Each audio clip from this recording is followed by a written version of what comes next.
Fala meus amigos, estamos começando aqui mais um vídeo do canal, um vídeo especial aqui para o final de semana, tá? E é o penúltimo vídeo antes do Natal, vou fazer mais um para amanhã, tá falando sobre o Natal exatamente.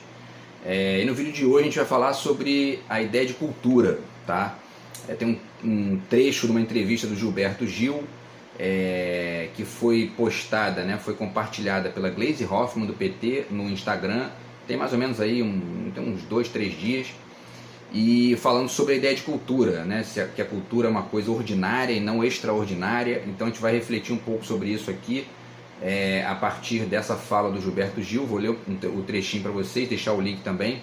É um trecho curto, assim, de 1 minuto, no qual ele faz um comentário sobre isso, né, e é um pedaço de uma entrevista.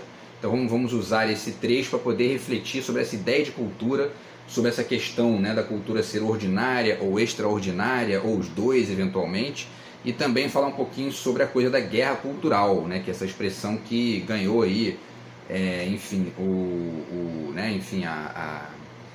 gosto popular, todo mundo falando muito sobre isso, né, nos últimos anos, aí, especialmente a partir da ascensão do bolsonarismo e do Olavo de Carvalho também, né, que sempre vomitou muito isso, né, que tem que ter guerra cultural, a gente tem que fazer uma guerrilha, etc e tal.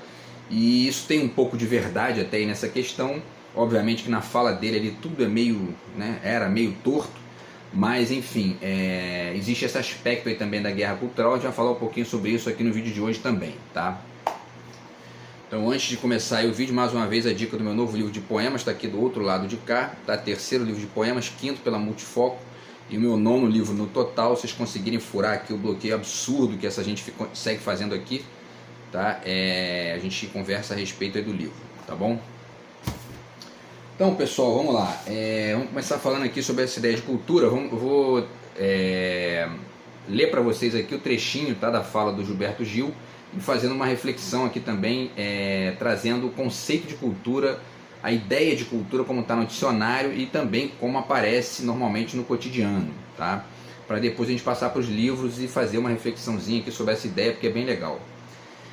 Vamos lá então. O Gilberto Gil diz o seguinte, né? Ele fala: precisa acabar com essa ideia de achar que a cultura é uma coisa extraordinária. A cultura é ordinária. Cultura é igual a feijão com arroz, é necessidade básica, tem que estar na mesa, tem que estar na cesta básica de todo mundo. E para isso é preciso que haja sim ainda uma conscientização muito grande, porque muita gente, muitos dos governantes acham que a cultura é uma coisa excepcional, né? Então é legal pensar isso aí, porque ele fala de algumas coisas interessantes aqui, né? Ele diz que a cultura é igual feijão com arroz, ela é ordinária, né? E que tem que estar na cesta básica de todo mundo, e para isso é preciso que haja conscientização muito grande. Então, quando ele diz que é preciso que haja conscientização muito grande, aí depois ele fala no final, né, que os governantes ainda acham que a cultura é uma coisa excepcional, é importante entender os vários sentidos que a palavra cultura tem, para poder ponderar uma série de detalhes interessantes que tem na fala do Gilberto Gil aqui, tá? Então vamos lá. Eu lembro, inclusive, aqui, antes rapidamente de estender aqui o tema, eu lembro que eu participei durante quase 10 anos aí de um programa de um grande amigo chamado Alessandro Lira Braga, que o nome do programa era Debates Culturais, né? Então me fez lembrar isso aqui. Infelizmente o Alessandro faleceu, um grande amigo aí, e tem um pouco a ver também esse nome que ele escolheu lá para o programa com o conceito de cultura, né?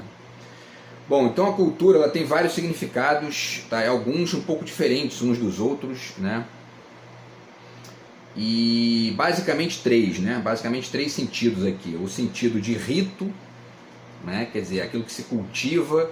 A cultura, né? É o cultivo ali dos valores, das tradições, tá? E de uma série de outros símbolos, né? De uma cultura, de um povo, né? De um grupo humano e tudo mais, tá? Então aí tem a questão dos costumes também, né? Porque o costume é isso, é aquilo que você costuma fazer, né? Então você está ali fazendo todo dia, você está repetindo aquilo, é um rito, né? Escovar o dente de manhã, almoçar meio-dia, enfim, isso aí né? São costumes, né? São símbolos ali, são práticas, ritos que você vai repetindo. e isso vai formando ali uma tradição, vai formando a repetição de uma prática. Tá? Isso é um dos sentidos da cultura. Tá? Aliás, essa ideia de rito vai também citar aqui um filme do Bergman, que é um dos melhores dele, do Ingmar Bergman, que se chama O Rito. Um filme sensacional dele, está no YouTube aí legendado, quem quiser assistir, vale muito a pena, porque inclusive fala um pouco das fronteiras, né, dos limites dessa definição aqui que eu acabei de passar para vocês. A palavra cultura também tem o sentido de saber, de conhecimento, né?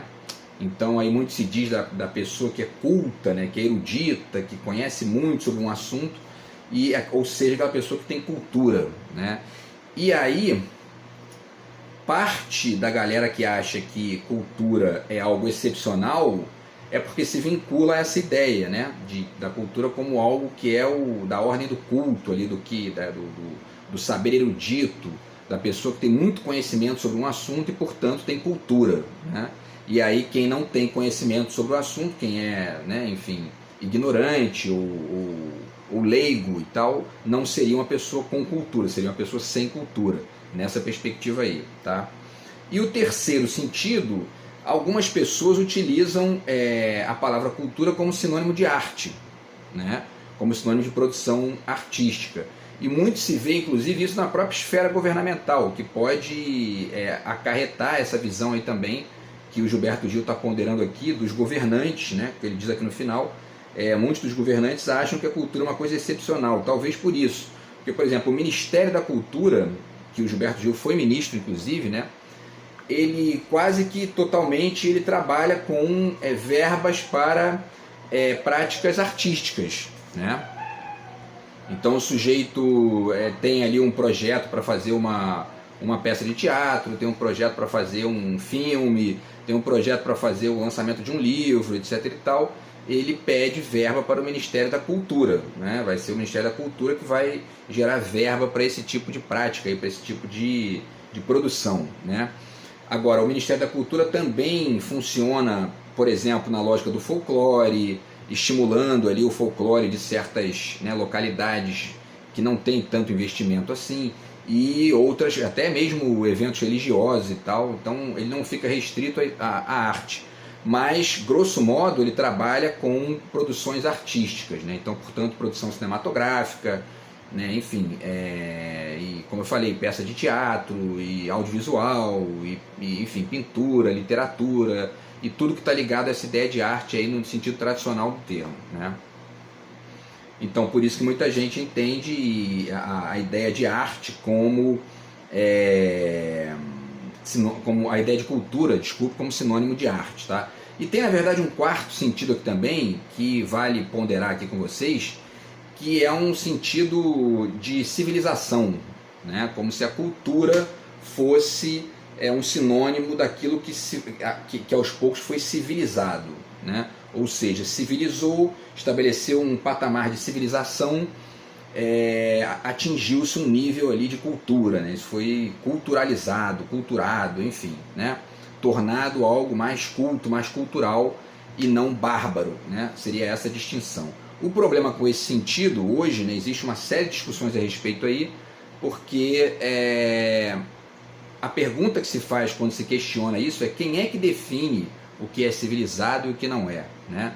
E essa pergunta foi feita porque os povos que inventaram a filosofia e que inventaram o pensamento, a ciência e tudo mais, e foram colonizando os povos ditos primitivos e bárbaros, o fizeram a partir de barbárie, né? De violência, de morte, de tal, né? Então, quer dizer, aqueles povos que eram taxados de não civilizados, eles invariavelmente eram assimilados a partir de violência, ou seja, de práticas de guerra e tal, de práticas que não podem ser, né, no limite da reflexão ali começou a se olhar e dizer, não dá para chamar isso de civilidade, né? Você invadir uma ilha ali com vários aborígenes, espancar, matar quem discordar de você, né, e enfiar a civilização goela abaixo da pessoa, quer dizer, né? Então isso aí também colocou essa ideia de civilização conectada com a ideia de cultura num problema ali, né? num ponto problemático, tá? Então tem esses quatro sentidos, quer dizer, o rito, e aí, portanto, costumes, valores, tradições, etc. O saber, né, conhecimento, saber mais amplo, né, mais extenso, tá? Até mesmo no sentido de acumular, né, o culto, né, a arte e a civilização, tá? Agora, nessa ideia de, ainda aqui nesse conceito básico, nessa ideia de rito, né, e portanto de costumes e tudo mais, também tem um detalhezinho importante aí, que é a ideia de cultuar, né? O Nietzsche tem um livro muito interessante que é O Crepúsculo dos Ídolos, né? E essa palavra cultuar significa também idolatrar, que é o que faz a religião, né? A religião cultua certos símbolos de maneira, né, enfim, ali, muitas vezes fanática e tal, e idolatra certos símbolos de uma... E o que seria isso? O que seria esse cultuar, esse idolatrar o símbolo sob a perspectiva religiosa? Seria justamente trabalhar com esse símbolo como algo inquestionável, como algo absolutamente bom, né? E isso também é muito questionável aí, tá? Então, pessoal, agora vamos pensar aí, né, nessa fala do Gilberto Gil, e de novo aqui, né, voltando para a fala dele e tentando ponderar alguns detalhes interessantes aqui, tá? Ele diz, então, mais uma vez, que a gente precisa acabar com a ideia de que a cultura é uma coisa extraordinária, é uma coisa ordinária. Então, nesse primeiro momento aqui, ele está trabalhando certamente com a ideia de costume, né? Quer dizer, todo mundo tem cultura, né? São culturas diferentes, e isso é interessante, inclusive para poder minimizar certos preconceitos, certas perspectivas, né? Ou seja, como a de que um tipo de prática cultural seria inferior a outro, né? Ele fala que cultura é feijão igual feijão com arroz e tal, e que a necessidade básica tem que estar na mesa. Agora, nesse ponto aqui, quando ele diz que a cultura é necessidade básica e tem que estar na mesa, tem que estar na cesta básica de todo mundo, é interessante, porque quando ele diz que tem que estar na cesta básica, fica parecendo que em algum ponto aquilo não está, né? E a não ser que ele esteja falando no sentido reflexivo, né? Na cesta básica reflexiva, vamos dizer assim, né? Ou seja, na percepção de que aquilo ali é algo ordinário, que aí de fato porque se for na questão de levar cultura para a pessoa, essa prática que a gente chama de cultura, ela já está ali independente da vontade da pessoa, né? Tem isso também, tá? E aí, bom, ele continua dizendo que para isso é preciso que haja uma grande conscientização, porque os governantes acham que a cultura é uma coisa excepcional, e aí no final aqui ele já está acusando, né, ou enfim, apontando para essa perspectiva de que tem um certo grupo que acha que a cultura é algo que né, seria essa ideia de arte aí, a ideia de civilização, né?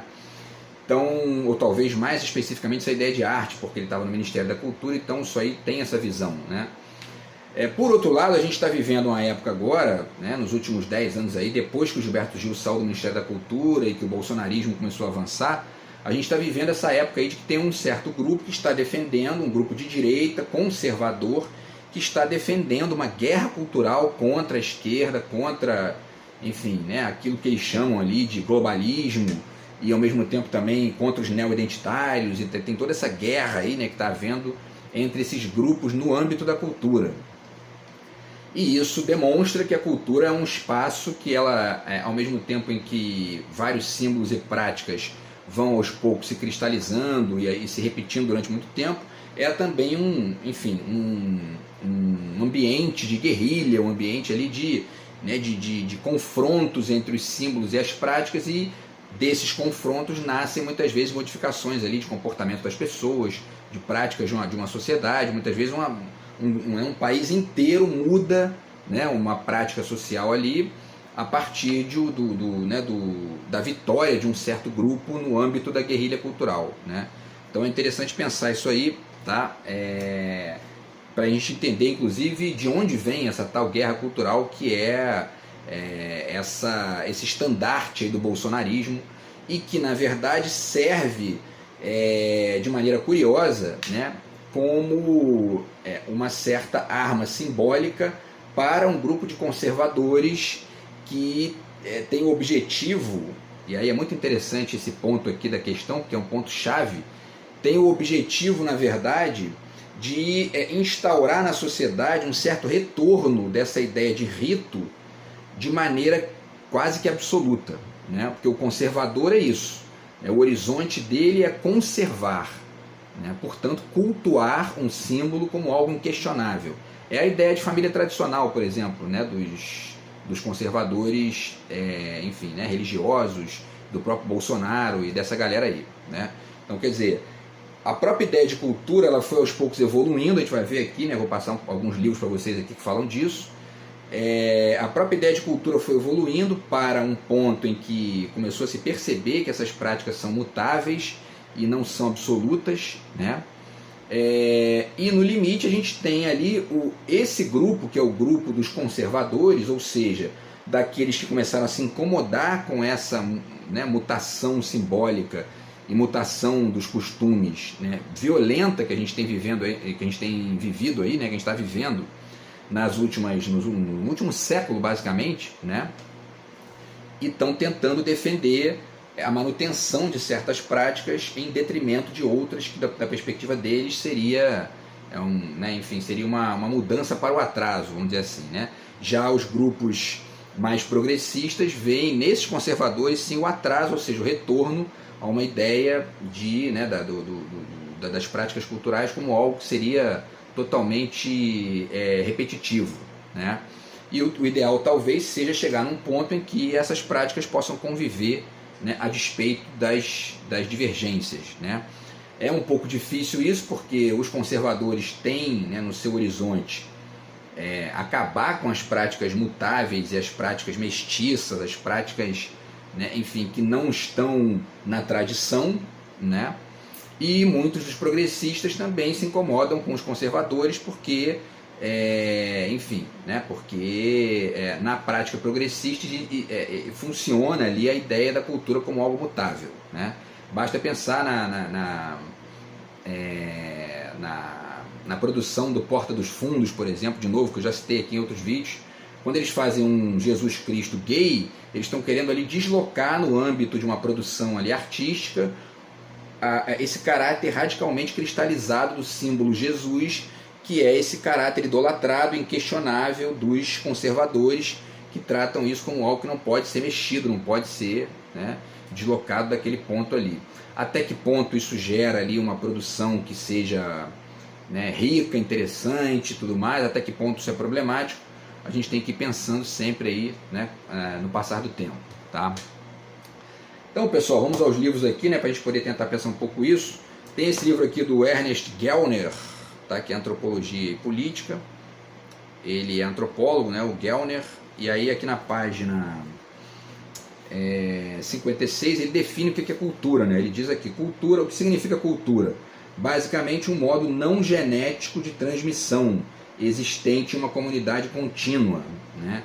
Esse aspecto que ele está falando aqui é interessante, né, desse caráter não genético da cultura, não genético de transmissão. Por quê? Porque nessa definição a gente enxerga sutilmente o caráter ambivalente dessa prática que é a cultura, né? Porque por um lado ela é a tentativa de manter certos símbolos, por outro ela é a necessidade de transmiti-los, e aí na medida em que você é obrigado a transmitir para poder manter, você gera ali uma relação humana entre duas pessoas diferentes, e muitas vezes essa transmissão, nessa própria transmissão, vaza, né, inevitavelmente vaza algum tipo de ruído, né, algum tipo de falta ali, né, porque a pessoa que está escutando a transmissão é uma outra pessoa, então invariavelmente ela vai ler de outro jeito e muitas vezes vai funcionar de uma maneira diferente daquela que foi transmitida, né?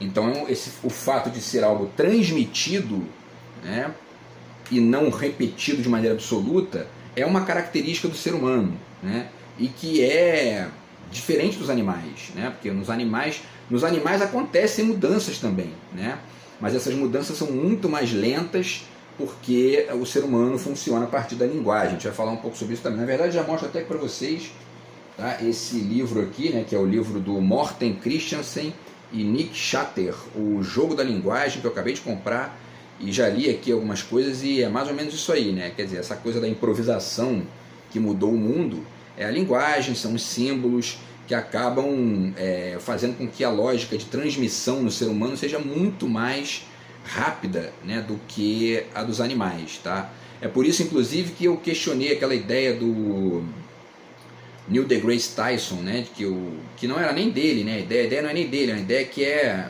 meio que um senso comum aí, em parte da ciência, de que a diferença do ser humano para os bichos seria de 1%, né, porque na genética é 1%, e aí ele fica espantado quanto que a linguagem enfim, né, alavancou ali uma velocidade gigantesca de evolução no ser humano, e talvez a gente tenha que pensar isso aí, como eu falei no vídeo lá, a partir de uma outra porcentagem, né, que não seja exatamente 1%, porque essa ideia de transmissão no ser humano ela é uma ideia que é pautada pela linguagem, que é violentamente mais rápida e que tem uma certa ali, né, uma certa desconexão entre o emissor e o receptor, que acaba gerando mutações violentas o tempo todo, né? Quem fala muito disso aqui no nível do conceito de cultura é o Anthony Giddens. Ele dá vários exemplos aqui, né? Inclusive ele fala do kit, né, que é aquela saia dos escoceses, que virou um símbolo dos escoceses. Na verdade foi uma criação de um inglês, né, que é justamente o povo ali que era o inimigo, o adversário, né, dos escoceses no jogo aí histórico, né? Então, quer dizer, são essas coisas aí curiosas da ideia de cultura, tá? Tem a noção de cultura de massas também, que aí já é uma outra ideia, né, da ideia de cultura como algo que é a tentativa dos mecanismos de poder, os mecanismos mais poderosos de manter as pessoas numa lógica massificada. Portanto, a cultura de massa seria exatamente a tentativa de filtrar ao máximo possível essa abertura inevitável da relação entre a emissão e a recepção. É interessante pensar isso aí também, tá? E isso aí também não se sustenta no limite, mas é uma coisa que o Foucault, por exemplo, denunciou em várias esferas da sociedade, né? Quer dizer, a tentativa que cada grupo que vai ganhando poder vai tentando limitar simbolicamente ali uma certa prática para que o poder daquele grupo se mantenha, né? Então a guerra cultural é um pouco isso aí, né? Quem fala também disso é o Eduardo Said, tá aqui, né, o orientalismo, que é esse exemplo dele da criação de uma visão sobre o Oriente muito limitada no Ocidente, né, a partir da limitação do próprio Ocidente, quer dizer, a cristalização de uma ideia e que, portanto, ignora uma quantidade gigantesca de variáveis aí que estão lá na outra cultura e que são muitas vezes suprimidas, né, nessa definição, tá? Então, para se ver como é que a ideia de cultura é muito complexa, né? E aí muita gente fala disso. Aqui tem a questão do futebol também, que o Wisnik fala muito nesse livro aqui, e esse livro mostra o quanto que o futebol, que é um símbolo que o brasileiro se identifica muito, mas que também tem um jogo de variáveis gigantesco, conexão com outras culturas e tal. Vale muito a pena também ler esse livro, né? Enfim, quem fala muito disso aqui também no aspecto do Brasil, Roberto Tamata, aqui nesse livro, né, o que faz do Brasil Brasil. Ele está falando aqui de vários aspectos culturais que definem o que é o Brasil, né? Então a cultura também define um país, define um povo e tudo mais, tá? E aí, pessoal, para a gente, né, ampliar aqui e finalizar o vídeo, na verdade a gente tem vivido no último século, basicamente, uma mudança radical, né, no próprio exercício das práticas culturais, né? A partir da modernidade, especialmente. Tá aqui, eu deixo até o meu livro aqui de dica, porque eu falo disso aqui quando eu escrevi o trabalho dos idosos aqui, né, em 2006, tá, o Apropriações Indébitas. E usei muito aqui também esse livro do Christian Kumar, né, que ele fala sobre a ideia de pós-industrial e pós-moderno. Então, assim, na modernidade começou a se deslocar a ideia, né, a prática da sociedade chegou num nível de que a ideia de novo passou a ser a grande referência, né? Ele fala muito disso aqui no meio do livro, né? Tá até aqui eu até anotei a página aqui, na página 90, 91, ele fala muito disso, tá? Por quê? Porque aos pouquinhos, a partir do século XIX, algumas ideias começaram a protagonizar vários debates na sociedade, e essas ideias e esse protagonismo dessas ideias passou a modificar o Ocidente, né? Isso é um resumo aqui que eu estou fazendo, tá? Mas enfim, essas ideias são as ideias de progresso, e aí, portanto, aquilo que era para ser cultuado passa a ter que caminhar para frente, né? A própria ideia de evolução do Charles Darwin, né? Que também é isso, evolução é mudança, né? Adaptação e modificação e tudo mais. O positivismo do Comte, né? Também está nessa mesma linha aí. E aí no início do século XX as vanguardas, essa palavra francesa vanguarda, né? Quer dizer avant-garde, né? Significa justamente, né? Para frente é aquela parte do exército ali na frente, enfim, né? Abrindo caminho para quem vem atrás numa guerra mesmo, né? E daí a guerra cultural é um pouco isso aqui também. As vanguardas foram uma guerra cultural explícita, né? E mais recentemente a ideia de pós-moderno, né? Que é também um pouco isso aí, e o Christian Kumar fala disso aqui também, né? A ideia de pós-moderno e vários outros autores, tá? Então, pessoal, vale dizer o seguinte, né? A gente chega então, para finalizar, num certo período, que é o nosso agora, dos últimos 30, 40 anos, que é a ideia de uma identidade cultural pós-moderna, né, de certa forma. Essa própria ideia de pós-moderno é curioso, né, porque essa ideia de novidade é tão violenta, né, como prática cultural ali, como parte de uma guerrilha, de um protagonismo simbólico mesmo, que já se sugeriu, inclusive, que a gente está vivendo num pós, né? Quer dizer, a gente não está nem mais no presente, não existe presente mais, né? De certa forma é um pouco isso, tá? E, para finalizar então, né, de certa forma é um pouco isso que assustou, né, deixa eu ver aqui se dá para falar de mais coisa aqui. De certa forma foi um pouco isso que assustou os bolsonaristas, né? Essa ideia quer dizer, essa tal pós-modernidade, que é um nome que resume uma série de outras coisas que são muito maiores do que esse nome, né? E dá inclusive para questionar esse nome aí, né? Uma série de perspectivas, mas o fato é que essa coisa da novidade constante, sistemática, toda hora novo, isso obviamente incomoda muito a cabeça dos conservadores e incomoda muito a maioria das pessoas, né? Todo mundo, porque todo mundo tem um pouco de conservador em si, não tem jeito, né? Por mais ali nômade que você seja, você quer conservar muitas vezes a própria vida, né? E aí, enfim, né, alguma coisa que coloque isso em problematização ali, ou em risco. Você tem, inclusive tem autores aqui, se não me engano, o Niklas Luhmann, né, que fala que a gente vive numa sociedade do risco e tal. Muita gente vai se incomodar, inclusive, com a ideia de risco, né? Todo mundo tem um pouco isso, né? Agora, tem aquela galera que tem isso, que, enfim, estabelece isso ali como regra, né? Só, qualquer novidade é ruim, a gente tem que manter o que existia antes, a família tradicional, né? Portanto, a tradição, o costume, e a ideia de cultura como algo inquestionável, né? Quer dizer, um aspecto cultural como algo inquestionável.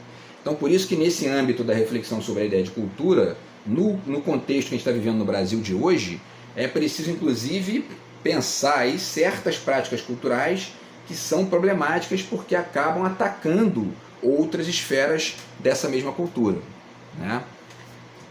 Bom, então, enfim, finalizo aqui, né, deixa eu ver aqui o tempo, né, finalizo aqui justamente com isso que o João César de Castro Rocha fala aqui, né, ele fala daqui da guerra cultural, né, e tem o trabalho do Janones também que fala sobre isso, que eu estou com ele aqui para ler, e é um pouco isso. Então, o que a gente está vivendo? A gente está vivendo uma ascensão dos conservadores, que é uma resposta a esse excesso de novidade que a modernidade e a tal pós-modernidade trouxeram para a gente, e que acabaram gerando uma modificação, inclusive, no exercício da própria ideia de cultura, né? E que gerou nos conservadores esse incômodo aí, e no âmbito dessa tal guerra cultural, a tentativa, a luta, né, por conquistar espaço nos locais ali, né, da sociedade, onde eles podem lutar por essa, né, enfim, por mais poder ali, né, enfim, até de tolir os outros, né, o que esse é o grande problema do que a gente está vivendo aí com o bolsonarismo, tá? Então é isso, pessoal. Teria mais coisa para falar aqui, obviamente, né? Não dá para resumir essa ideia de cultura num vídeo de meia hora, isso dá um curso inteiro, mas é um pouco esse trajeto aí que a gente está vivendo, nessa modificação do conceito que acabou gerando, né? Que gerou aí a ascensão dos conservadores e esse imbróglio gigantesco que a gente está vivendo no mundo de hoje aí, beleza? Então é isso, a gente se fala no próximo vídeo do canal, que é amanhã, né, sobre o Natal, tá? Grande abraço aí, tamo junto, fui.